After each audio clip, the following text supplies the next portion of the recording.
ശക്തമായ നിലപാടുകളാലും ധൈര്യസമേതം സത്യം വിളിച്ചു പറയാനുള്ള ആർജവവും കാണിച്ചുകൊണ്ട് ചങ്ങനാശ്ശേരിയുടെ സ്വന്തം തറയിൽ മെത്രാൻ. This is Nithin Varghese with Mar Thomas Tharayil. മെത്രാന്മാരുടെ ഇടയിലെ മനഃശാസ്ത്ര വിദഗ്ധൻ, അറിയപ്പെടുന്ന വാഗ്മി, എഴുത്തുകാരൻ, യുവജനങ്ങളെ മനസ്സിലാക്കുന്ന മെത്രാൻ മാർ തോമസ് തറയിൽ. സ്വാഗതം പിതാവ്. നന്ദി. പിതാവ് നേരത്തെ കേരളത്തിലെ മാധ്യമങ്ങളെപ്പറ്റി ഒരു പരാമർശം നടത്തിയിരുന്നു. നമ്മളിന്ന് കാണുന്ന പല മുൻനിര മാധ്യമങ്ങളും, അത് ചാനൽ ചർച്ചകളാവാം, അല്ലെങ്കിൽ ഈവൻ പത്രത്തിൽ പ്രിൻ്റ് ചെയ്ത് വരുന്നത് പോലും സത്യങ്ങളാവാം, അസത്യങ്ങളാവാം, അല്ലെങ്കിൽ അർത്ഥസത്യങ്ങളാവാം.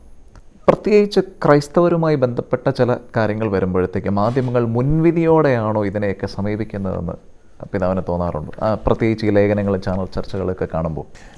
ഒരുപക്ഷെ പൊതുസമൂഹത്തിന് അത്ര മനസ്സിലാക്കാൻ പറ്റാത്ത ചില രീതികൾ നമ്മുടെ സമൂഹങ്ങളിലുണ്ട്. ഉദാഹരണത്തിന് പൗരോഹിത്യം, സമർപ്പിത ജീവിതം. ഇങ്ങനെ കുറേ മനുഷ്യർ ജീവിതം മുഴുവൻ സമർപ്പിച്ചുകൊണ്ട് അവർ പൊതു ഇടങ്ങളിൽ ഇടപെട്ടുകൊണ്ട് ജീവിക്കുകയാണ്. ഇപ്പോൾ നമ്മുടെ കന്യാസ്ത്രീകളെക്കുറിച്ചൊക്കെ വരുന്ന ഒരു വലിയ തെറ്റിദ്ധാരണ, അവരേതാണ്ട് അടിച്ചമർത്തപ്പെട്ടവരും പീഡിതരുമായിട്ട് കന്യാമഠങ്ങൾക്കുള്ളിൽ അടങ്ങിക്കഴിയുന്നു എന്നാണ്. പക്ഷേ നമ്മൾ കാണുന്ന കന്യാസ്ത്രീകളെല്ലാം പുറത്തുണ്ട്. അവർ ഒന്നേ സ്കൂളിൽ പഠിപ്പിക്കുന്നു, കോളേജിൽ പഠിപ്പിക്കുന്നു, അവർ ആശുപത്രികളിൽ ജോലി ചെയ്യുന്നു, അവർ കാരുണ്യ ഭവനങ്ങൾ നടത്തുന്നു, അവർ ഹൈക്കോടതിയിലും സുപ്രീം കോടതിയിലും പ്രാക്ടീസ് ചെയ്യുന്ന അഡ്വക്കേറ്റ്സ് ആയിട്ടുണ്ട്. പക്ഷേ അവരെക്കുറിച്ച് മറ്റെന്തോ ഒക്കെ ചിത്രങ്ങളുമായിട്ട് കൂട്ടി യോജിപ്പിച്ച് അവരെ എല്ലാം ഇങ്ങനെ കരുതുക. അതിൻ്റെ കാരണം എന്താണ്? ജീവിതം ഒരു സമൂഹത്തിന് വേണ്ടിയിട്ട് ജീവിതം സമർപ്പിച്ച് ബ്രഹ്മചര്യ വ്രതമൊക്കെ എടുത്ത് ജീവിക്കുന്ന വ്യക്തികളെന്ന് പറയുന്നത് നമ്മുടെ പൊതുസമൂഹത്തിന് എപ്പോഴും മനസ്സിലാക്കാൻ പറ്റുന്ന ഒരു കാര്യമല്ല. അതുകൊണ്ട് തന്നെ അവരെക്കുറിച്ചൊക്കെ എന്തെങ്കിലും കേട്ട് കഴിഞ്ഞാൽ, വളരെ മോശപ്പെട്ട രീതിയിൽ അവരെക്കുറിച്ച് പറഞ്ഞു കഴിഞ്ഞാൽ ഉടനെ വിശ്വസിക്കാനായിട്ട് തയ്യാറാവുകയാണ്. മറ്റൊരു കാര്യം, ഒരുപക്ഷെ നമ്മുടെ സഭയുടെ സ്ഥാപനങ്ങൾ കാണുമ്പോൾ ജനത്തിനൊരു വലിയ തെറ്റിദ്ധാരണ ഉണ്ടാകും. ഇത് മുഴുവൻ പണമാണ്, മുഴുവൻ ഭയങ്കര പൈസയാണ്. ഇപ്പം നമുക്ക് ചങ്ങനാശ്ശേരി സെൻറ്റ് ബർക്ക്മെൻസ് കോളേജ് നമ്മളുണ്ടാക്കി. അത് ജനങ്ങളെല്ലാവരും കൂടി പണിതുണ്ടാക്കിയതാണ്. അല്ലാതെ നമ്മളിവിടെ നിന്നും പണം ഉൽപ്പാദിപ്പിച്ച് കൊണ്ടുവന്നൊന്നുമല്ല. ജനങ്ങളെല്ലാവരും കൂടെ അവരോട് ചോദിക്കും, അവരിങ്ങനെ തരുന്നത് വെച്ച് നമ്മൾ പണിത് ഉണ്ടാക്കിയതാണ് കഴിഞ്ഞ 100 വർഷം കൊണ്ട്. പക്ഷേ ഇന്ന് നോക്കുമ്പോൾ അതിൻ്റെ ആ ഒരു വലിയ കെട്ടിടങ്ങളും എല്ലാം നോക്കുമ്പോഴത്തേക്ക്, ഇവർ കത്തോലിക്കർ, ക്രിസ്ത്യാനികൾ വലിയ പൈസക്കാരാണ്, പണമുണ്ട്. ഇപ്പോൾ ആരോട് പറയുന്നത് കേട്ടോ, ഒരു കേസ് അട്ടിമറിക്കാൻ 500 കോടി രൂപ നമ്മൾ ചിലവഴിച്ചു. അപ്പം നമ്മളിങ്ങനെ 500 കോടി, അത് എന്നതായിരിക്കും ആ തുക? അതെവിടുന്ന് കിട്ടും അത്? അല്ലെങ്കിൽ അതെങ്ങനെ ഇരിക്കും? നമ്മൾ ചിന്തിക്കുക. കാരണം നമുക്കറിയാം, നമ്മളാരും കയ്യിൽ പണം ഉണ്ടായിട്ട് ഒന്നും ചെയ്യുന്ന ആൾക്കാരല്ല. നമ്മളിങ്ങനെ ജനത്തോട് ചോദിക്കുന്നു. ഒരു പള്ളി പണിയുമ്പോൾ പള്ളി പണിയുടെ ആരംഭത്തിൽ വിചാരിച്ചോട് ചോദിക്കുക, അച്ഛാ എത്ര രൂപ കയ്യിലുണ്ട്? ഒന്നുമില്ല. തീരുമ്പോൾ ഒരു 4 കോടി രൂപയോ 3 കോടി രൂപയൊക്കെ ആവും. അതെവിടുന്ന് കിട്ടി? മുഴുവൻ ജനങ്ങളുടെ കയ്യിൽ നിന്ന് കിട്ടുകയാണ്. ഇതാണ് നമ്മുടെ ഒരു പ്രവർത്തന രീതി. ഇത് ചിലപ്പോൾ പൊതുജനത്തിന് മനസ്സിലായി എന്ന് വരികയില്ല. അവർ കാണുന്നത് മുഴുവൻ വലിയ വമ്പൻ ദേവാലയങ്ങളും സ്കൂളുകളും കോളേജുകളും ഒക്കെയാണ്. അപ്പോൾ അങ്ങനെ വരുമ്പോൾ ഒരു സ്വാഭാവികമായ ഒരു എതിർപ്പ് ഒക്കെ മനസ്സിലുണ്ടാവാം. ഇവർ വലിയ അധികാര സ്ഥാനത്തിരിക്കുന്നവർ, പണം ഒത്തിരി ഉണ്ട്, അങ്ങനെയൊക്കെയുള്ളൊരു ചിന്തകൾ. പക്ഷേ സഭയ്ക്കുള്ളിൽ നോക്കുമ്പോൾ അതല്ലല്ലോ യാഥാർത്ഥ്യം. സഭയ്ക്കുള്ളിൽ നോക്കുമ്പോൾ നമ്മളൊരു കൂട്ടായ്മയായതുകൊണ്ട് മാത്രം, ഒരു നേതൃത്വം ഉള്ളത് കൊണ്ട് മാത്രം വളർന്ന ഒരു സമൂഹമാണ് നമ്മൾ. അപ്പോൾ പുരോഹിതർ എല്ലായിടത്തും ഉണ്ട്. ഇവരും പുരോഹിതരെന്ന് പറയുന്ന ഒരു കുടുംബത്തിൽപ്പെട്ടവരൊന്നും അല്ലല്ലോ. ദൈവവിളി സ്വീകരിച്ച് വരുന്നവരാണ്. അത് ആരും ആകാം, ദൈവം വിളിക്കുന്നവർ ആരും ആകാം. അവരുടെ ഒരു നേതൃത്വം കിട്ടുന്നത് കൊണ്ട് ഈ സമൂഹം വളർന്നു എന്നല്ലാതെ നമ്മളാരും എന്തെങ്കിലും തെറ്റായ മാർഗങ്ങളിലൂടെ പോയി വളർന്ന ഒരു സമൂഹമൊന്നുമല്ല. പക്ഷേ അങ്ങനെ ഒരു ബയസ്, ഒരു മുൻവിധി പൊതു സമൂഹത്തിൽ ഉണ്ടാക്കിയെടുക്കാനായിട്ട് ഈ സമീപകാലത്തെ സംഭവങ്ങളിലൂടെ സാധിച്ചിട്ടുണ്ട് എന്നുള്ളതാണ്. ഈ ചാനൽ ചർച്ചകൾക്കൊക്കെ കുറേയൊക്കെ സാധിച്ചിട്ടുണ്ട്. നമ്മളൊരു സാമ്പത്തിക മാഫിയാണെന്നും പിന്നെ അച്ഛനും ആൾക്കാരും തമ്മിലുള്ള ബന്ധം അടിമയും ഉടമയും തമ്മിലുള്ള ബന്ധമാണെന്നും അങ്ങനെയൊന്നും അല്ല. നമുക്കറിയാം, ഇടവുകളിൽ പൊതുയോഗത്തിൻ്റെ തീരുമാനത്തെ മറികടന്നൊന്നും വികാരിച്ചനൊന്നും ചെയ്യാൻ പറ്റത്തില്ല. ആരോണ്ടോ പറയുന്നത് കേട്ടു, വികാരിച്ചൻ പറഞ്ഞു 8 കോടിയുടെ പള്ളി എനിക്ക് പണിയണം. അങ്ങനെയൊന്നും വികാരിച്ചൻ പറഞ്ഞാൽ അവിടെ ഇരിക്കാവുന്നേ ഉള്ളൂ. കാരണം പള്ളി പണിയണോ വേണ്ടയോ എന്നൊക്കെ തീരുമാനിക്കുന്നത് ഇടവക ജനങ്ങളാണ്. ആഡംബര പള്ളി പണിയണമെന്നൊന്നും ആരും ആഗ്രഹിക്കത്തില്ല. എല്ലാവർക്കും കൊള്ളാവുന്ന ഒരു പള്ളി വേണം എന്നേ നമ്മൾ ആഗ്രഹിക്കാറുള്ളൂ. അപ്പം ഞാൻ പറഞ്ഞു വന്നത്, പക്ഷേ ഇങ്ങനെ ഇതെല്ലാം ഈ പൊതു ഇടങ്ങളിലേക്ക് ഇങ്ങനത്തെ ചിന്തകൾ മാത്രം ഇങ്ങനെ വരുമ്പോൾ ജനത്തിന് സഭയെക്കുറിച്ച് ഒരു തെറ്റായ ധാരണയുണ്ടാവുകയാണ്. തിന്മയുടെ ഒരു നിഴലിൽ എപ്പോഴും സഭയെ നിർത്തുക. അതേസമയം സഭയുടെ നന്മയുടെ പങ്കു പറ്റുന്നവരാണ് ഇവരെല്ലാം. നമ്മുടെ സ്കൂളുകൾ, നമ്മുടെ കോളേജുകളിൽ നാനാജാതി മതസ്ഥർ പഠിക്കുന്നുണ്ട്. അവരെല്ലാം അവർ വന്നതിനേക്കാളും കുറച്ചും കൂടെ നല്ല സംസ്കാരമുള്ളവരായിട്ട് ഇറങ്ങിപ്പോകുന്നുണ്ട്. നമ്മുടെ ആശുപത്രികളിൽ ഇപ്പോഴും മാന്യമായ രീതിയിൽ മനുഷ്യനെ കെയർ ചെയ്യുന്നുണ്ട്. അതുകൊണ്ടാണല്ലോ അവിടെ ആൾ വരുന്നത്. അതുപോലെ നമ്മുടെ കാരുണ്യ ഭവനങ്ങൾ, അത് ഏറ്റവും കൂടുതൽ നടത്തുന്ന നമ്മുടെ സിസ്റ്റേഴ്സാണ്. ഈ ഉപേക്ഷിക്കപ്പെട്ടവർ, ശാരീരിക വൈകല്യമുള്ളവർ, മാനസിക വൈകല്യമുള്ളവർക്ക് വേണ്ടിയിട്ട് നടത്തുന്ന ഭവനങ്ങൾ, 100 കണക്കിന് ഭവനങ്ങളല്ലേ സഭ നടത്തുന്നത്. അത് ഒരു മതവും നോക്കുന്നില്ലല്ലോ, ഒന്നും നോക്കുന്നില്ല. അപ്പോൾ ഈ നന്മയുടെ ഒരു ചരിത്രം അറിയാമെങ്കിലും ബോധപൂർവം ഇത്തരത്തിലുള്ള ചർച്ചകളിലൂടെയെല്ലാം സഭയെ തിന്മയുടെ ഒരു നിഴലിൽ നിർത്തുക എന്നുള്ളത്, അതിലൂടെ സഭയോടുള്ള ഒരു അടുപ്പം ജനത്തിൻ്റെ മനസ്സിൽ കുറയ്ക്കുക എന്നുള്ള ഒരു ലക്ഷ്യമുള്ളതുപോലെയൊക്കെ ചിലപ്പോൾ തോന്നാറുണ്ട്. ഇതുമായിട്ട് ചേർത്തൊരു ചോദ്യം ചോദിച്ചോട്ടെ പിതാവേ. അതായത് ചങ്ങനാശ്ശേരി അതിരൂപതയ്ക്ക് പ്രശസ്തമായ 2 കോളേജുകളുണ്ട്. അതുപോലെ തന്നെ കോർപ്പറേറ്റ് മാനേജ്മെൻറ്റിന് കീഴിൽ ഒരുപാട് സ്കൂളുകളുമുണ്ട്. അപ്പം സാധാരണഗതിയിൽ എല്ലാവരും പറയുന്നതാണ്, മാനേജ്മെൻറ്റിലല്ലേ അപ്പോയിൻമെൻറ്റ്, എത്ര കൊടുത്ത് കാണും, എത്ര മേടിച്ച് കാണുമെന്നുള്ളത്. അപ്പം ചങ്ങനാശ്ശേരി അതിരൂപതയുമായിട്ട് ബന്ധമുള്ളവർക്കറിയാം, ചങ്ങനാശ്ശേരി അതിരൂപതയിലെ അപ്പോയിൻമെൻറ്റുകൾക്ക് കോളേജിലാണെങ്കിലും സ്കൂളിലാണെങ്കിലും അല്ലെങ്കിൽ ഏതെങ്കിലും കോഴ്സിൽ മാനേജ്മെൻറ്റ് കോട്ടയിൽ വരുന്ന കുട്ടികളുടെ കയ്യിൽ നിന്നാണെങ്കിലും പൈസ ഒന്നും വാങ്ങാറില്ല എന്നുള്ളത്. ചില മാനേജ്മെൻറ്റുകളെങ്കിലും പൈസ മേടിക്കുന്നുണ്ട് എന്ന് പറയുമ്പോൾ നമ്മളെപ്പോലെയുള്ള പൈസ മേടിക്കാൻ അപ്പോയിൻമെൻറ്റ് നടത്തുന്നവരെയും കൂടെ പ്രതിക്കൂട്ടിൽ നിർത്തുന്ന ഒരു രീതിയല്ലേ ഈ മാധ്യമങ്ങൾ ചെയ്യുക? തീർച്ചയായിട്ടും നമ്മൾ പൊതുവേ നമ്മുടെ സഭയുടെ നിലപാട് ഇങ്ങനെയുള്ള കാര്യങ്ങളിൽ ആരുടെ കയ്യിൽ നിന്നും പണമൊന്നും വാങ്ങരുത്, നമുക്ക് പരമാവധി ഏറ്റവും നീതിപൂർണ്ണമായിട്ട് നമ്മൾ നടത്തണം. ആ രീതിയിൽ തന്നെ നടത്താനായിട്ട് നമ്മൾ പരിശ്രമിക്കാറുണ്ട്. ഒരുപക്ഷെ ചിലയിടങ്ങളിൽ ഈ ജോലി കൊടുത്താൽ മാത്രം പോരല്ലോ, സ്കൂളും കോളേജും ഒക്കെ പണിയണമല്ലോ. അപ്പോൾ അതിന് പണം ഇല്ലാതെ വരുമ്പോഴായിരിക്കാം മറ്റ് രീതികളിലേക്ക് പോകുന്നത് എന്ന് ഞാൻ കരുതുന്നു. ഏതായാലും ചങ്ങനാശ്ശേരി അതിരൂപതയിലെ അധ്യാപക നിയമനങ്ങളിൽ നമ്മൾ പണമൊന്നും വാങ്ങാറില്ല പ്രത്യേകിച്ചാണ്. പക്ഷേ അങ്ങനെ വാങ്ങാതെ വരുന്നവർക്ക് സഭയോട് കൂടുതൽ സ്നേഹമുണ്ടോ എന്നുള്ളത് നമ്മൾ ചിന്തിക്കേണ്ട ഒരു കാര്യമാണ്. ജോലി കിട്ടാത്തവർക്കെല്ലാം സഭയോട് ശത്രുതയുമായി. ഇതാണ് നമ്മുടെ ഒരു രാജയോഗം. അതായത് നമ്മൾ എത്രമാത്രം തത്വം അനുസരിച്ച് നമ്മൾ പ്രവർത്തിച്ചാലും അതിൻ്റെ പേരിൽ എന്നാൽ കൊള്ളാം, നമ്മുടെ രൂപത അങ്ങനെ ചെയ്യുന്നുണ്ടല്ലോ എന്നുള്ള ഒരു അപ്രീസിയേഷൻ എത്ര പേരുടെ മനസ്സിലുണ്ട്. അതൊന്നും പലപ്പോഴും കാണാതെ വരുമ്പോൾ ഒരു വലിയ ദുഃഖം പലപ്പോഴും ഉണ്ടാകാറുണ്ട് എന്നുള്ളതാണ്. അതേസമയം ജോലി കിട്ടാത്തവർക്കെല്ലാം വലിയ അകൽച്ചയാവുകയും ചെയ്യും. ഇതൊക്കെയാണ് ഞങ്ങളിവിടെ സ്ഥിരം കണ്ടുകൊണ്ടിരിക്കുന്ന കാര്യം. ഞാൻ പറയാറുണ്ട്, ഇതൊക്കെയാണ് നമ്മുടെ രാജയോഗം എന്ന് പറയാറുണ്ട്. പള്ളിയോടൊപ്പം പള്ളിക്കുടം എന്ന് നമ്മൾ ഒരുപാട് കേട്ടിട്ടുണ്ട്. ചാവറയച്ചൻ പോലും പറഞ്ഞ കാര്യമാണ്.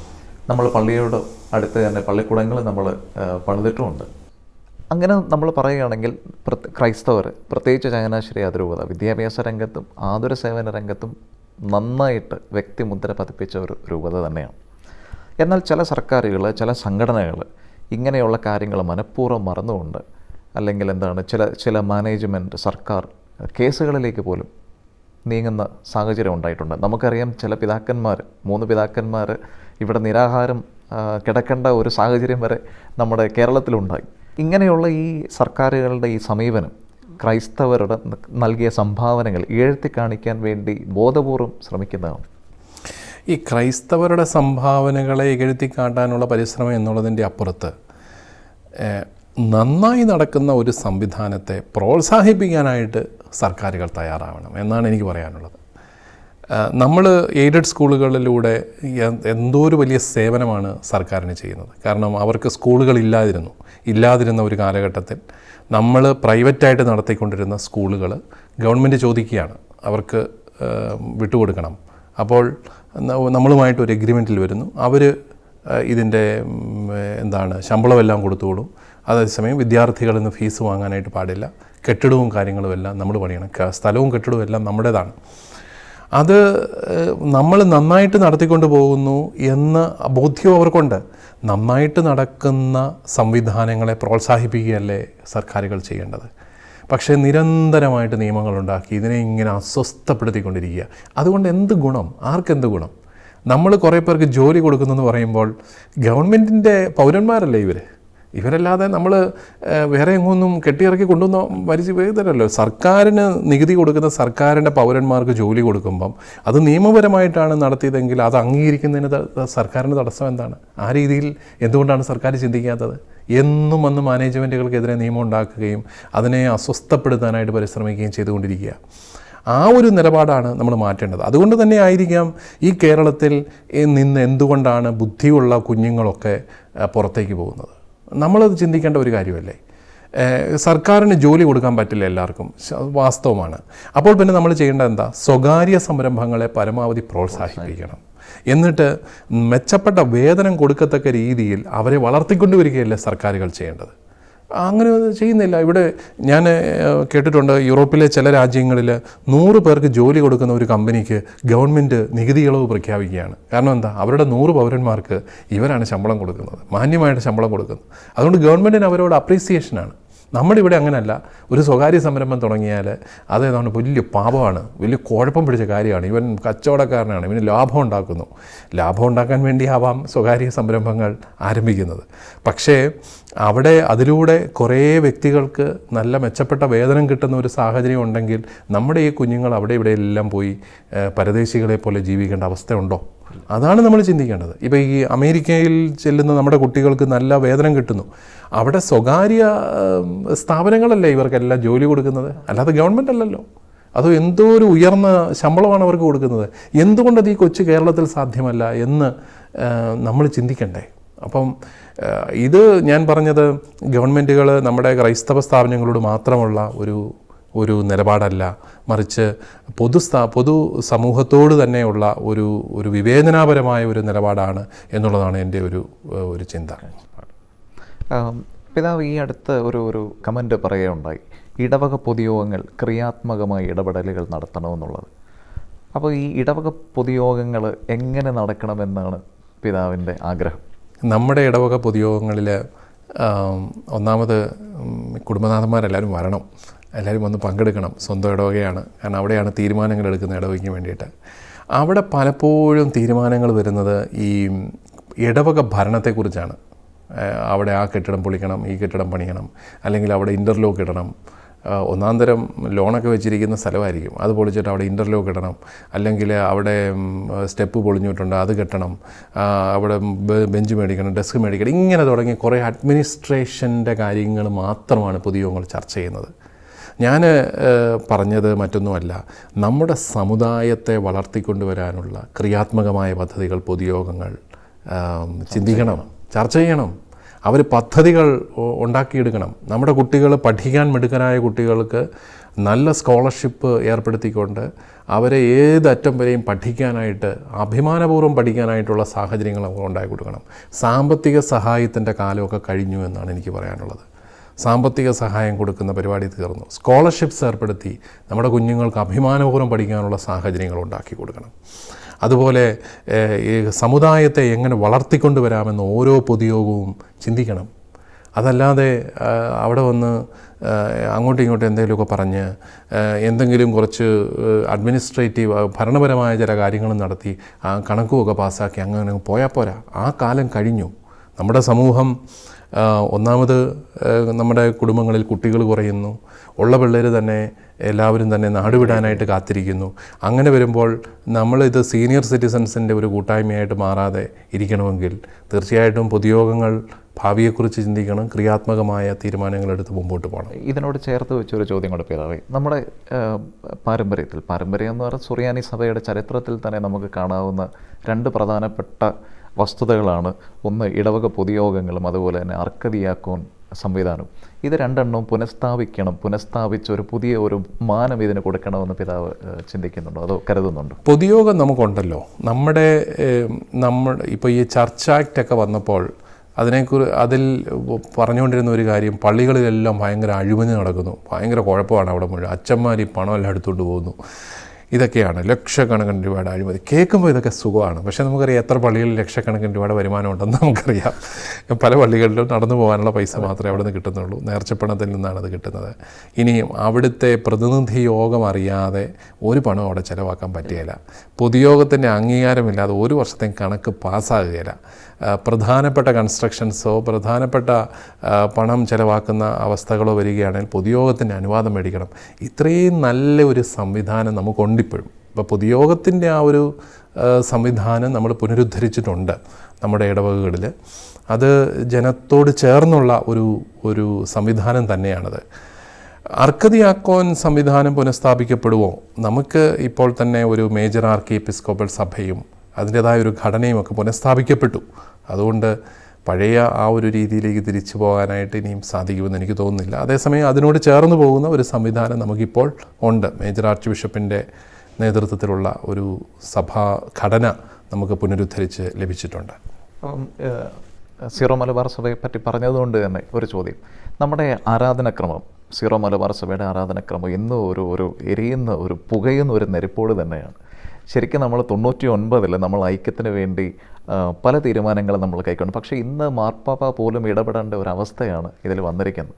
അപ്പം ഇതിനെ പിതാവ് എങ്ങനെയാണ് കാണുന്നത്? ഈ പ്രശ്നങ്ങൾ ഇനിയും നമുക്ക് എങ്ങനെ രമ്യമായിട്ട് പരിഹരിക്കാനായിട്ട് സാധിക്കും? ഈ മാനുഷികമായിട്ട് നോക്കിയാൽ നമുക്ക് ഏറെ വേദന ഉണ്ടാവും. മാനുഷികമായിട്ട് നോക്കിയാൽ നമുക്ക് ഇച്ഛാഭംഗങ്ങൾ ഉണ്ടാകുന്ന സാഹചര്യങ്ങളാണ്. പക്ഷെ നമ്മൾ ഓർക്കണം, 1986 ഈ റാസക്രമം ഉദ്ഘാടനം ചെയ്തത്. 1989 ആഘോഷമായ ക്രമവും എല്ലാം നടപ്പിൽ വന്നത്.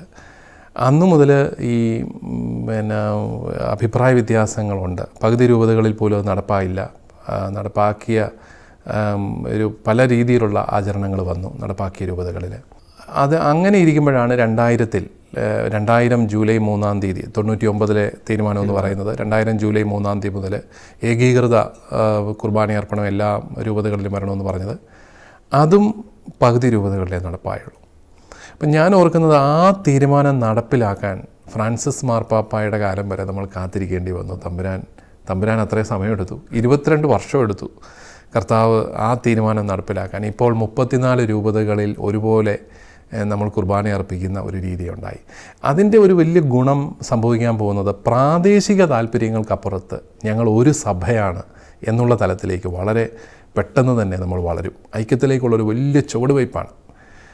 അതിൽ ഒരു വലിയ ദൈവാനുഗ്രഹം ഉണ്ടെന്ന് തന്നെ ഞാൻ കരുതുന്നു. നമ്മളാരും പ്രതീക്ഷിച്ചതുമല്ല ഇത്രയും ഈ 34 രൂപതകളിൽ ഇപ്രകാരം ഒരു ഐക്യം ഉണ്ടാകുന്നു. പക്ഷേ ദൈവം അത് നടപ്പിലാക്കി. നമ്മുടെ സഭയുടെ ശക്തി ക്ഷയിക്കുന്നതായിട്ട് പിതാവിനൊരു അഭിപ്രായമുണ്ട്. പ്രത്യേകിച്ച് നമ്മൾ പറയുകയാണെന്നുണ്ടെങ്കിൽ ദീപികയിലും വിശുദ്ധ കുർബാനയുടെ മധ്യേ പല പിതാക്കന്മാരും ഈ കാര്യങ്ങൾ നേരത്തെ പറഞ്ഞിട്ടുണ്ട്.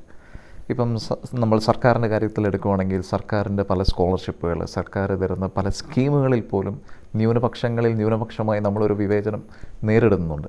ഈ മറ്റു മതങ്ങളുടെ ബാഹ്യമായിട്ടുള്ള ആ ഇടപെടലുകൾ നമ്മുടെ ആ ഒരു ഒത്തൊരുമേനെ, നമ്മുടെ ഒരു കെട്ടുറപ്പിനെ ബാധിക്കുന്നതായിട്ട് ഫീൽ ചെയ്യാറുണ്ടോ? ഇവിടെ നമ്മൾ ഏറ്റവും പ്രധാനമായിട്ട് ശ്രദ്ധിക്കേണ്ടത്, ഒരു നീതിപൂർണമായ ഒരു സമൂഹത്തിൽ സമത്വം വേണം. എല്ലാവർക്കും തുല്യമായ പരിഗണന കിട്ടുവാണെങ്കിൽ ഒരു കുഴപ്പമില്ല. പ്രത്യേകിച്ച് നമ്മുടെ ഈ സമൂഹത്തിൽ അല്പമൊക്കെ സാമൂഹികമായിട്ട് താഴ്ന്നു നിൽക്കുന്ന ആൾക്കാരെ പൊതു ശ്രേണിയിലേക്ക് കൊണ്ടുവരാനായിട്ട് ഏറ്റവും കൂടുതൽ അധ്വാനിച്ചിട്ടുള്ളൊരു സമൂഹമാണ് ക്രൈസ്തവ സമൂഹം. മറ്റു മതസ്ഥരെ ആണെങ്കിലും സമൂഹങ്ങളെ ആണെങ്കിലും വളർത്താനായിട്ട് ശ്രമിച്ചിട്ടുള്ള സമൂഹമാണ്. പക്ഷേ അത് കേവലം വോട്ട് ബാങ്ക് നോക്കി ചില സമൂഹങ്ങളെ മാത്രം പ്രീണിപ്പെടുത്താനുള്ള പരിശ്രമങ്ങളായിട്ട് മാറുമ്പോഴാണ് ചിലപ്പോഴെങ്കിലും നമുക്ക് അസ്വസ്ഥതയുണ്ടായിട്ടുള്ളത്. അത് ഒരു വശത്ത് നിൽക്കട്ടെ. പക്ഷേ എൻ്റെ വിചാരം, നമ്മുടെ സഭ ദുർബലപ്പെടുന്നുണ്ടെങ്കിൽ അത് പുറത്തുള്ള ശക്തികളെക്കാളും അകത്തുള്ള ശക്തികൾ കൊണ്ടാണ്. നമ്മുടെ മക്കൾക്ക് വേണ്ടത്ര രീതിയിലുള്ള വിശ്വാസ പരിശീലനവും ബോധ്യങ്ങളും ഇല്ലാത്തത് കൊണ്ടാണ്. നമുക്ക് നമ്മുടെ ദൗത്യത്തെക്കുറിച്ച്, സുവിശേഷം പറയണം എന്നുള്ള ദൗത്യത്തെക്കുറിച്ച് വേണ്ടത്ര അവബോധമില്ലാത്തതുകൊണ്ട് ഉള്ളിൽ ജ്വാലയില്ലാത്ത ഒരു സമൂഹമായിട്ട് നമ്മൾ മാറുന്നോ എന്നൊരു തോന്നൽ ചിലപ്പോഴെങ്കിലും തോന്നിയിട്ടുണ്ട്. അതുപോലെ നമ്മുടെ ഉള്ളിൽ വളർന്നു വരുന്ന ഒരു സെക്കുലർ ചിന്താഗതി എന്ന് പറഞ്ഞാൽ ഭൗതിക പ്രധാനമായ ഒരു ചിന്താഗതി, ദൈവത്തിന് ആത്മരക്ഷയ്ക്ക് വലിയ പ്രാധാന്യമില്ലാത്ത മനസ്സ്, ഇതൊക്കെയാണ് സഭ ദുർബലപ്പെടുന്നുണ്ടെങ്കിൽ അതിന് കാരണം എന്നെനിക്ക് തോന്നുന്നു. പക്ഷേ ഇപ്പോഴും നമ്മുടെ സഭാ സമൂഹത്തെ സ്വാധീനിക്കത്തക്ക രീതിയിൽ തന്നെ ശക്തമായിട്ട് മുന്നോട്ട് പോകുന്നു എന്ന് കരുതാനാണ് എനിക്ക് ഇഷ്ടം. പിതാവ് അറിയപ്പെടുന്ന ഒരു വാഗ്മിയാണ്, നന്നായിട്ട് പ്രസംഗിക്കും. പിതാവിൻ്റെ പ്രസംഗങ്ങളെല്ലാം എപ്പോഴും വൈറലാണ്. അതുപോലെ തന്നെയാണ് ഫേസ്ബുക്ക് പോസ്റ്റുകൾ. അതുമായിട്ട് ഒരു ചോദ്യം ഞാൻ ചോദിക്കുകയാണ്. ഇപ്പം പിതാവിൻ്റെ പല പോസ്റ്റുകൾ അത് അഭയ കേസാവാം, അല്ലെന്നുണ്ടെങ്കിൽ ഈ അടുത്ത് തന്നെ പിതാവ് നടത്തിയ ക്രൈസ്തവരുടെ വിദേശ ഭ്രമത്തെ പറ്റിയുള്ള ഒരു നിരീക്ഷണമാകാം. അപ്പോൾ ഇങ്ങനെയൊക്കെ സൈബർ ഇടങ്ങളിൽ പിതാവ് ചില സത്യങ്ങൾ വിളിച്ചു പറയുമ്പോൾ അത് സൈബർ ഇടങ്ങളിൽ അത് ചർച്ചയ്ക്കും വിമർശനങ്ങൾക്കും ഒക്കെ അത് പാത്രമാകാറുണ്ട്. അപ്പോൾ അങ്ങനെയുള്ള എന്തെങ്കിലും വിമർശനങ്ങൾ പിതാവിന് വ്യക്തി ജീവിതത്തിലോ അല്ലാതെയോ നേരിടേണ്ടി വന്നിട്ടുണ്ടോ? തീർച്ചയായിട്ടും ഓരോ പോസ്റ്റുകളുടെയും താഴെ നിങ്ങൾ വായിച്ചു നോക്കിയാൽ മതി, ഇഷ്ടംപോലെ വിമർശനങ്ങളുണ്ടാവും. ഓരോ പ്രഭാഷണങ്ങളുടെ ഇപ്പോഴത്തെ ഒരു പുതിയ രീതിയാണല്ലോ, നമ്മൾ പള്ളിക്കകത്ത് പറയുന്ന പ്രസംഗങ്ങളും നമ്മളറിയാതെ പുറത്ത് ചർച്ചാ വിഷയമാവുകയാണ്. നമ്മൾ പള്ളിക്കകത്ത് ഒരു 100-200 പേരോട് പറയുന്ന ഒരു പ്രസംഗം പൊതുവേദിയിൽ ആയിരക്കണക്കിന് ആൾക്കാർ കേൾക്കുകയും അഭിപ്രായം പറയുകയും വിമർശിക്കുകയും അനുകൂലിക്കുകയും എല്ലാം ചെയ്യുന്ന ഒരു വല്ലാത്ത സാഹചര്യത്തിലേക്ക് നമ്മൾ വന്നു. അത് നമുക്ക് ഒഴിവാക്കാനായിട്ട് സാധിക്കുകയില്ല. പക്ഷേ നമുക്ക് അതിനകത്ത് വിമർശിക്കപ്പെടുന്നുണ്ടോ ഇല്ലയോ എന്നുള്ളതല്ല, നമുക്ക് ഒരു കാര്യം പറയാനായിട്ട് സാധിക്കുമെങ്കിൽ അത് നമ്മൾ പറഞ്ഞിരിക്കണം. കാരണം അത് വ്യക്തികൾ സത്യം മനസ്സിലാക്കാനായിട്ട് എല്ലാവർക്കും അവകാശമുണ്ട്. നമ്മളിപ്പോൾ ഒരു സത്യാനന്തര കാലം, ഒരു പോസ്റ്റ് ട്രൂത്തിൻ്റെ കാലഘട്ടത്തിലാണ് ജീവിക്കുന്നത് എന്ന് പറഞ്ഞാൽ സത്യം പറയണ്ട, സത്യം പോലെ തോന്നിക്കുന്നതൊക്കെ പറഞ്ഞാൽ മതി. അതാണ് ഇപ്പോഴും നടന്നുകൊണ്ടിരിക്കുന്നത്. ഇപ്പോൾ കഴിഞ്ഞ ഇടയ്ക്ക് നമ്മുടെ ആദരണീയനായ ശശി തരൂർ MP ഒരു ലേഖനത്തിൽ ഞാൻ വായിക്കുകയുണ്ടായി. ഇപ്പോൾ ജയിക്കുന്നത് ഏറ്റവും കൂടുതൽ പട്ടാളമുള്ള സൈന്യമല്ല ജയിക്കുന്നത്, ഏറ്റവും നന്നായി പറയപ്പെടുന്ന ഒരു കഥയാണ് ജയിക്കുന്നത്. നല്ലൊരു സ്റ്റോറി ഉണ്ടാക്കുക, അതാണ് ജയിക്കുന്നത്. അത് ആൾക്കാർക്കും കൂടെ വിശ്വസനീയമാകുന്ന ഒരു സ്റ്റോറി പറയുക, അത് മതി. അല്ലാതെ സത്യമൊന്നും പറയണമെന്നില്ല. ആ ഒരു രീതിയിൽ നമ്മുടെ മാധ്യമങ്ങൾ നമ്മുടെ ജനത്തിൻ്റെ പൊതുജനാഭിപ്രായത്തെ രൂപീകരിക്കുമ്പോൾ നമുക്ക് പറയാനുള്ള കാര്യങ്ങൾ പറഞ്ഞുകൊണ്ടേയിരിക്കണം എന്നാണ് എനിക്ക് പറയാനുള്ളത്. കാരണം മനുഷ്യൻ്റെ മനസ്സിനെയും ചിന്തയെയും രൂപീകരിക്കുന്ന ഇത്തരത്തിലുള്ള ചില അഭിപ്രായങ്ങളാണ്. അപ്പോൾ അവിടെ ഒരേ രീതിയിലുള്ള അഭിപ്രായങ്ങൾ, ചിലപ്പോൾ ചില അസത്യത്തിൻ്റെ പക്ഷത്ത് മാത്രമുള്ള അഭിപ്രായങ്ങൾ ഇങ്ങനെ ഒന്നിനു പുറകെ ഒന്നായിട്ട് വന്നുകൊണ്ടിരിക്കുമ്പോൾ നമ്മുടെ ഗീബൽസിയൻ തന്ത്രം പോലെ ഒരു കള്ളം തന്നെ 100 പ്രാവശ്യം പറഞ്ഞു കഴിഞ്ഞാൽ ചിലപ്പോൾ മനുഷ്യനതങ്ങ് വിശ്വസിക്കും. അവനെ നമ്മൾ കുറ്റം പറഞ്ഞിട്ട് കാര്യമില്ല, മനുഷ്യരെ കുറ്റം പറഞ്ഞിട്ട് കാര്യമില്ല. ജനക്കൂട്ടത്തിൻ്റെ ഒരു മനഃശാസ്ത്രം ഉണ്ടല്ലോ, ജനക്കൂട്ടത്തിന് ചിലപ്പോൾ ലോജിക്കലായിട്ട് യുക്തിപരമായിട്ട് ചിന്തിക്കാൻ പറ്റുകയില്ല. അവൻ വികാരങ്ങളുടെ അടിസ്ഥാനത്തിലാണ് അവൻ പ്രതികരിക്കുക. അപ്പോൾ അവിടെ അവന് ചിന്തിക്കത്തക്ക രീതിയിൽ സത്യം ഇട്ട് കൊടുത്തു കഴിഞ്ഞാൽ അവൻ്റെ വികാരങ്ങൾ ആ രീതിയിൽ ക്രമീകരിക്കപ്പെടും എന്നുള്ളതാണ് നമുക്ക് മനസ്സിലാക്കാൻ സാധിക്കുക. അടിയുറച്ച നിലപാടുകളും ചിന്തകളും പ്രവർത്തനങ്ങളുമാണ് ചങ്ങനാശ്ശേരിയുടെ മേലധ്യക്ഷന്മാരെ മറ്റുള്ളവരിൽ നിന്ന് വ്യത്യസ്തരാക്കുന്നത്. ഇന്ന് നമ്മോടൊപ്പമുള്ളത് മാർ തോമസ് തറയിൽ. ശക്തമായ ചിന്തകളാലും അടിയുറച്ച നിലപാടുകളാലും തോമസ് ലിയായുടെ പേരിനോടൊപ്പം നമുക്ക് വേണമെങ്കിൽ ചേർത്ത് വെക്കാം ധൈര്യം എന്ന് പറയുന്ന വാക്ക്. അപ്പം ധൈര്യത്തോടെ സത്യങ്ങൾ വിളിച്ചു പറയാൻ ആർജവമുള്ള ഒരു പിതാവ്. ഇത്രയും നേരം ഞങ്ങളോടൊപ്പം സഭാസംബന്ധമായ വിഷയങ്ങളെപ്പറ്റിയും കാലിക പ്രസക്തമായ വിഷയങ്ങളെപ്പറ്റിയും ഞങ്ങളോട് സംസാരിക്കുകയായിരുന്നു. പിതാവിൻ്റെ അജപാലന മേഖലയിൽ എല്ലാ നന്മകളും ആശംസിക്കുന്നു. നന്ദി.